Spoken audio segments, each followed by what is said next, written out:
Assalamualaikum warahmatullahi wabarakatuh. Perkenalkan, nama saya Anil Hamdi. Kelompok 9, saya akan menjelaskan sedikit tentang tafsir ayat ekonomi, itu Quran surah Ar-Rum ayat 37 sampai ayat 39. Tugas ini saya laksanakan untuk memenuhi tugas ujian tengah semester lokal IAT 7C. Nama Ainil Hamdi, NIM 1815020055. Baiklah, pertama saya akan menjelaskan tentang Quran surah Ar-Rum ayat 37 yang berbunyi, A'udzubillahi minasyaitonirrajim. Bismillahirrahmanirrahim. Awalam yarau annallaha yabsutur rizqa liman yasha' wa yaqdiru innallaha fi dzalika laayatin liqaumin yu'minun. Artinya, dan apakah mereka tidak memperhatikan bahwa sungguhnya Allah melapangkan rezeki bagi siapa yang dikehendakinya, dan Dia pula yang menyempitkan rezeki itu. Sungguhnya pada yang demikian itu benar-benar terdapat tanda-tanda kekuasaan Allah bagi kaum yang beriman. Dalam ayat ini Ibnu Katsir rahimahullah menafsirkan dengan tafsirannya, yaitu, dan apakah mereka tidak memperhatikan bahwa sungguhnya Allah melapangkan rezeki bagi sesiapa yang dikehendakinya, dan Dia pula yang menyempitkan rezeki itu, yaitu Dialah Rabb Allah yang mengatur lagi melakukan sesemua itu dengan kebijaksanaan dan keadilannya. Dia memberikan keluasan kepada suatu kaum dan memberikan kesempitan kepada kaum yang lain. Begitu kata Ibnu Katsir. Sedangkan menurut Muhammad Quraish Shihab dalam tafsirannya, tanda-tanda kekuasaan Allah dalam pengaturan rezeki antara lain terlihat dari banyak dan sedikitnya rezeki seseorang. Perolehan rezeki tidak hanya ditentukan oleh faktor kepandaian mencarinya, tetapi juga oleh banyak faktor yang saling berkait-kaitan dan yang kesemuanya tunduk di bawah pengaturan Allah Subhanahu wa taala. Sekian banyak orang yang pandai yang perolehannya terbatas, dan sekian banyak pula yang bodoh namun perolehannya melimpah. Di sisi lain, sekian banyak yang menghasilkan banyak dari segi material tetapi hasil akhirnya sedikit, dan sekian banyak yang penghasilannya rendah tapi hasil akhirnya lebih banyak dari yang berpenghasilan. Ini karena rezeki bukan hanya bersifat materi, tidak juga selalu dalam bentuk perolehan, tetapi bisa juga dalam bentuk keterhindaran, baik keterhindaran dari kerugian material maupun dalam bentuk keterhindaran dari penyakit atau keresahan. Baik, itu kata Muhammad Quraish Shihab dalam tafsirnya. Lain lagi kata menurut Hamka dalam tafsirnya, yang pada ayat awalam yarau annallaha yabsutur rizqa liman yasha' wa yaqdir, yang arti, dan apakah mereka tidak memperhatikan bahwa sungguhnya Allah melapangkan rezeki bagi siapa yang dikehendakinya, dan siapa pula yang menyempitkan rezeki itu. Ini kata Hamka adalah tanda kekayaan dari Tuhan itu sendiri. Allah menentukan pemberian rezeki, dan rezeki itu bukanlah semata-mata kekayaan harta benda. Bahkan terutama sekali pikiran, cita-cita, kecerdasan, dan kesempurnaannya, seumpamanya, dan orang yang terbentang lebar rezekinya. Sebab itu ada orang yang berpikir tinggi, bercita-cita besar, filsuf, pemimpin negara, pemimpin bangsa, jenderal, pemimpin peperangan.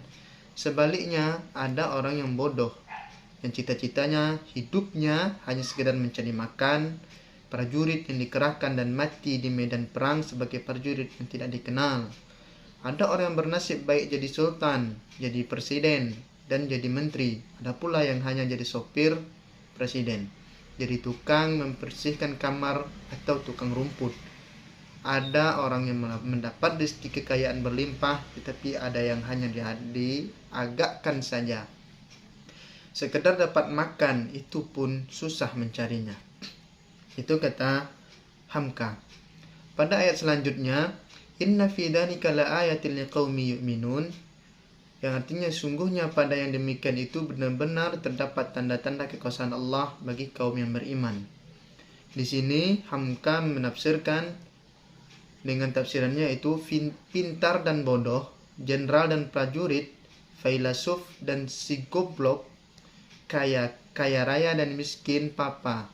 Semuanya itu adalah tanda bahwa alam ini ada yang mengatur. Itulah Allah. Terdapatnya timbalan di antara dua yang berlawanan, yaitu di antara yang tinggi dengan yang rendah adalah tanda Tuhan Maha Sempurna. Kalau Tuhan hanya Maha Kuasa menciptakan yang tinggi sehingga tidak ada yang rendah, atau hanya Maha Kuasa menciptakan yang besar-besar sehingga tidak ada yang kecil, dan seterusnya, di manakah kita akan mendapat mengenal kekayaan Tuhan? Tidaklah mungkin bagi manusia sama rata kayanya atau miskin melarat semuanya. Karena kalau demikian dapatlah dikatakan bahwa Allah itu tidak kaya dan di dunia ini tidak ada perjuangan hidup dan berusaha. Di ujung ayat ini Tuhan menjelaskan bahwa jika Tuhan membentangkan atau mengembangkan rezeki seluas-luasnya kepada setengah hambanya dan setengahnya lagi dihinggakan terbatas atau diagakkan, bahwa itu adalah salah satu jari tanda-tanda kebesaran ilahi juga.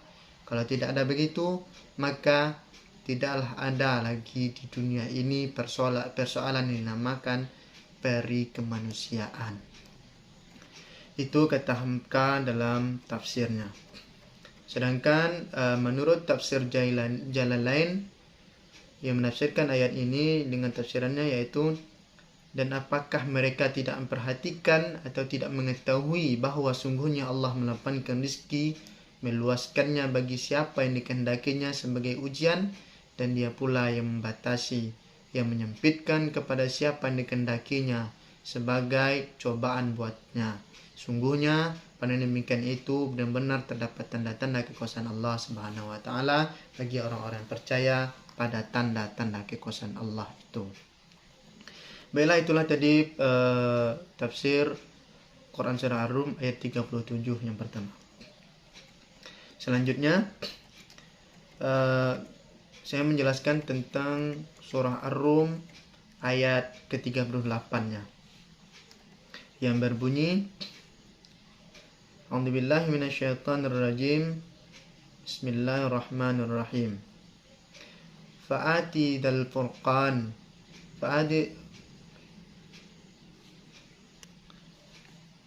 فآت ذا القربى حقه والمسكين وابن السبيل ذلك خير للذين يريدون وجه الله وأولئك هم المفلحون. Artinya, maka berikanlah kepada kerabat yang terdekat akan haknya, demikian pula kepada fakir miskin dan orang yang dalam perjalanan. Itulah yang lebih baik bagi orang-orang mencari keridhaan Allah, dan mereka itulah orang-orang beruntung. Dalam tafsir Jalalain menjelaskan, maka berikanlah kepada kerabat itu maksudnya kepada pemilih yang terdekat akan haknya, yaitu dengan menyantuninya dan menghubungkan silaturahim dengannya. Demikian pula pada fakir miskin atau ibnu sabil, orang yang sedang musafir, yaitu dengan memberikan sedekah kepada mereka. Perintah ini ditunjukkan kepada Nabi Shallallahu Alaihi Wasallam, dan sebagai umatnya diharuskan mengikuti jejaknya. Itu yang lebih baik bagi orang-orang yang mencari keridhaan Allah, maksudnya yaitu yakni pahalanya sebagai imbalan dari apa yang telah mereka kerjakan, dan mereka itulah orang-orang yang beruntung. Dan tafsir Jalalain menjelaskan yaitu orang-orang yang memperoleh keberuntungan. Menurut Quraisy Shihab dalam tafsirnya, ayat ini bicara tentang infak yang bersifat sunnah, bukan zakat wajib. Karena sasaran yang disebut di sini hanya 3. 2 di antaranya merupakan sasaran zakat, padahal sasaran zakat terdiri dari 8 kelompok Ayat ini menggarisbawahi adanya hak bagi keluarga yang terdekat dengan firman-Nya, fa'ati dzal qurba haqqahu, maka berikanlah kepada keluarga yang terdekat haknya. Hak yang dimaksud dipahami oleh sementara ulama dalam arti pemberian dalam bentuk materi selain zakat. Ada juga yang memahaminya dalam arti bela sungkawa, kalimat-kalimat yang indah, serta bantuan keuangan sesuai adat kebiasaan yang berlaku. Hak orang miskin adalah memenuhi kebutuhan mereka yang wajar, dan hak Ibnu Sabil adalah menerimanya sebagai tamu, paling tidak sehari semalam.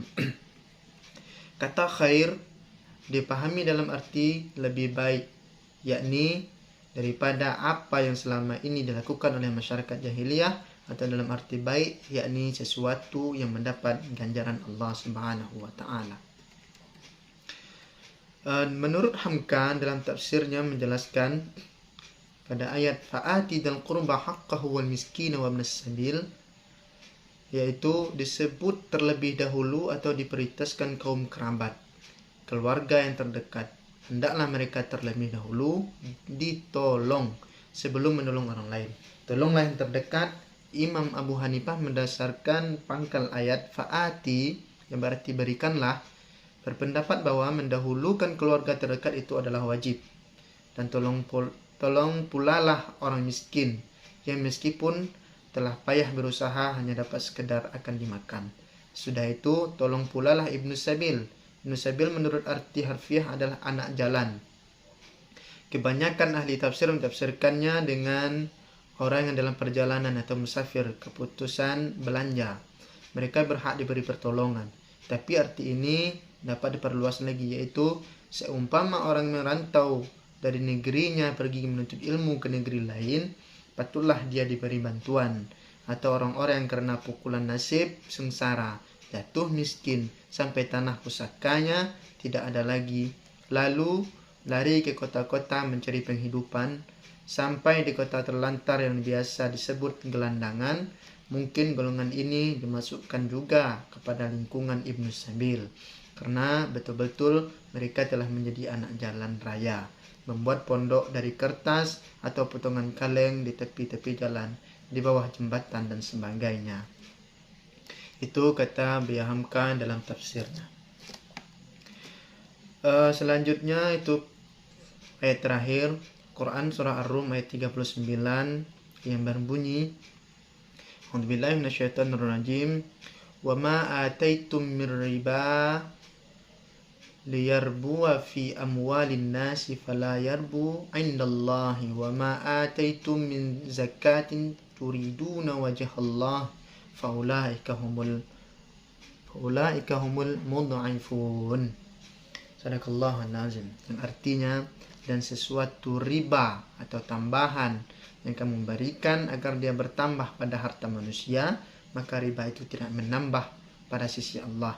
Dan apa yang kamu berikan berupa zakat yang baru yang kamu maksudkan untuk mencapai keridhaan Allah, maka yang berbuat demikian itulah orang-orang yang melipat gandakan pahalanya. Menurut Ibnu Katsir dalam tafsirnya dalam ayat wa ma ataitum min riba liyarbu fi amwalin nasi fala yarbu 'indallah, beliau menafsirkan yaitu barang siapa yang memberikan sesuatu guna mengharapkan balasan manusia yang lebih banyak kepadanya dari apa yang diberikan, maka perilaku ini tidak akan mendapatkan pahala di sisi Allah. Demikian yang ditafsirkan oleh Ibnu Abbas, Mujahid, Ad-Dahhak, Qatadah, Ikrimah, Muhammad bin Ka'ab, dan Sya'bi. Sikap seperti ini diperoleh sekalipun tidak memiliki pahala, kan tapi Rasulullah SAW melarangnya secara khusus. Itulah dikatakan oleh Ad-Dahhak, dan dia berdalil dengan firman Allah, wala tamnun tastakbir wala tamnun tastakbir, dan janganlah kamu memberi dengan maksud memperoleh balasan yang lebih banyak, yaitu janganlah engkau memberikan sesuatu karena menghendaki sesuatu yang lebih besar dari pemberianmu itu. Dan Ibnu Abbas berkata, riba itu ada dua. Riba yang tidak sah yaitu riba buyu' atau jual beli, dan riba yang tidak mengapa yaitu hadiah yang diberikan seseorang karena berharap kelebihannya dan pelipatannya. Kemudian beliau membaca ayat ini, yaitu wa ma ataitum min riba liyarbu fi amwalin nasi fala yarbu 'indallah. Dan suatu riba tambahan yang kamu berikan agar dia bertambah pada harta manusia, maka riba itu tidak menambah pada sisi Allah Subhanahu wa taala. Sedangkan pahala di sisi Allah adalah ada pahala zakat. Itu kata Ibnu Katsir dalam tafsirnya. Menurut tafsir Quraisy Shihab dalam tafsirnya, di sini diuraikan tentang pemberian yang mempunyai maksud-maksud tertentu. Ayat ini menggunakan bentuk jamak dan dengan demikian ia bertuju kepada banyak orang. Terkesan bahwa perubahan bentuk itu bertujuan mengeluarkan Rasul Sallallahu Alaihi Wasallam yang demikian luhur dan mulia akhlaknya. Ayat di atas menyatakan siapa yang menafkahkan hartanya demi karena Allah, maka ia akan peroleh kebahagiaan, sedang yang menafkahkannya itu dengan riya serta untuk mendapatkan popularitas, maka ia akan kecewa bahkan rugi. Adapun memberi harta sebagai hadiah untuk memperoleh di balik pemberiannya keuntungan materi, maka itu bukanlah sesuatu yang baik walau tidak terlarang. Dan apa saja yang kamu berikan dari harta yang berupa riba, yakni tambahan pemberian berupa hadiah terselubung, dengan tujuan agar dia bertambah bagi kamu pada harta manusia yang kamu beri hadiah itu, maka ia tidak bertambah pada sisi Allah karena dia tidak memberkatinya. Dan apa yang kamu berikan berupa zakat, yakni sedekah yang suci yang kamu maksudkan untuk meraih wajah Allah, yakni keridhaannya, maka mereka yang melakukan hal semacam itulah yang sungguh tinggi kedudukannya yang melipat gandakan pahala sedekahnya, karena Allah akan melipat gandakan harta dan ganjaran setiap yang bersedekah demi karena Allah Subhanahu wa taala. Itu kata Muhammad Quraisy Shihab dalam tafsirnya. Sedangkan menurut Hamka dalam ayat wa ma ataitum min riba liyarbu fi amwalin nasi fala yarbu 'indallah, artinya kata Hamka, riba sudah sama kita ketahui, yaitu meminjami orang harta dengan janji ketika membayar pinjaman itu diberinya bunganya atau rentenya, kata Hamka.